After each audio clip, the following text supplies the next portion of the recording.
Social మీడియాలో కూడా and ఇప్పుడు మీరు బ్యాక్ టు బ్యాక్ హిట్స్ కొట్టిన తర్వాత అండ్ రెమ్యునేషన్ పెంచారు అన్న టాక్ వస్తుంది.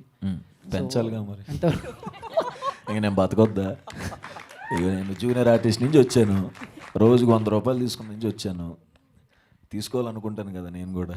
అదే 3,000 నుంచి 3 కోట్ల వరకు అని చెప్పేసి సో టాపిక్ అనమాట. 1000 రూపాయల నుంచి 3 కోట్ల దాకా. Super, thank you. 3 కోట్లు అనేది నెంబర్ నువ్వు చెప్పావు కాబట్టి చెప్పాను, నెంబర్ అది కాదులేండి. ఓకే.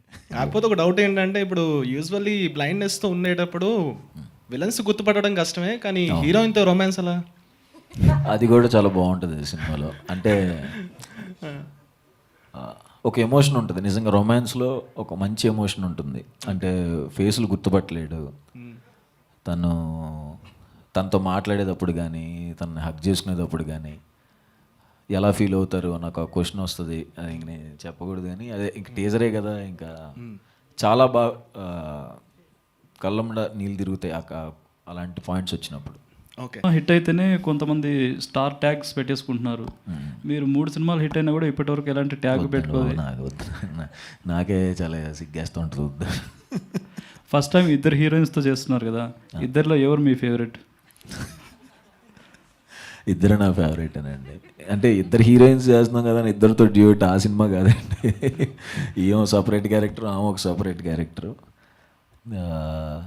అమ్మో ఏ సినిమాలో చేయలేని ఒక ఈ సినిమాలో చేశాను నేను. ఏంటది? ఎప్పుడు చేయను అనుకున్నాను, అది తర్వాత చెప్పండి.